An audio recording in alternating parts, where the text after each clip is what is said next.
ኢደል አድሃ ግን ከዛ የሚለይበት አለ። አንደኛ የሚለየው በኢደል ፊጥር መጀመሪያ ጧት በልቶ ይመጣል። በኢደል አድሃ ተሶላት በኋላ ትመለስ እንጂ በፊት መብላት አይፈቀድም።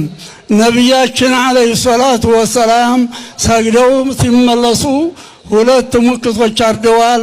ታረዱት ጉበቱን አስጠብሰው ጉበቱን በልተዋል ይላል። የሚያርዱ ሰዎች ተስጋው እንዲበሉ የማያርዱም ሰዎች ተሌላው እንዲበሉ ይሄ ተሶላት በኋላ እንዲሆን ተደንግጓል። ሱና ነው፣ ተገቢ ነው። አቡ ሻህ የሚባል ሰው ለነቢያችን ይህን ሲናገሩ አለይሂ ሰላቱ ወሰላም እኔ በጧት አርጄ ቤተሰቦቼን ጎረቤቶቼን አብልቼ መጥቻለሁ ያ ረሱላላህ አላቸው። አይ ይሄ ያረድከውማ የቤት ስጋ ነው፣ ለቤተሰቦች አረድከው እንጂ ለይሰ ሚነ ኑሱኪ ተኢባዳ አይቆጠርልህም አሉት። እንግዲያ 6 ወር በላይ የሆነው በጋለኝ እሱም ባርድ ይፈቀድልኛል ወይ ያ ረሱላላህ አላቸው። አዎ ይፈቀድልሃል ብለውታል። በዛሬ ቀን አንዱ መልካም ስራችን ኢባዳ ሆኖ የሚቆጠረው ለቻለ ሰው ማረድ ነው። የሚታረዱት ተሶስት አይነት ነው ወይም ከአራት አይነት ነው።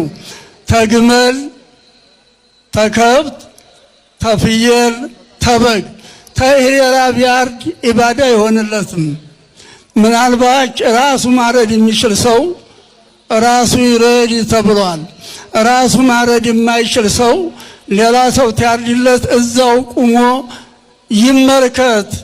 ነቢያችን አለይሂ ሰላቱ ወሰላም ለልጃቸው ለፋጡማ ሌላው ሰው ሲያርድልሽ አንቺ እዛ ሆነሽ ተመልከች ብለዋቸዋል።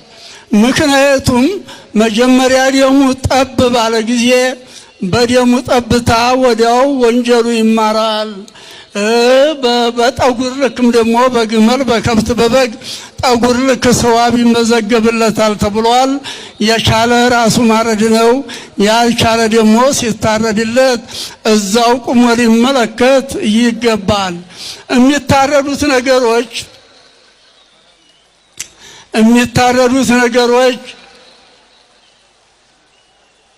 የሚታረዱት ነገሮች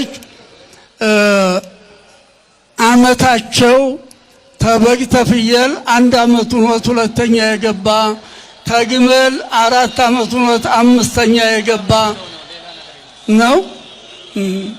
አብሽርና አሳጥራለን አይዟችሁ አጠራድር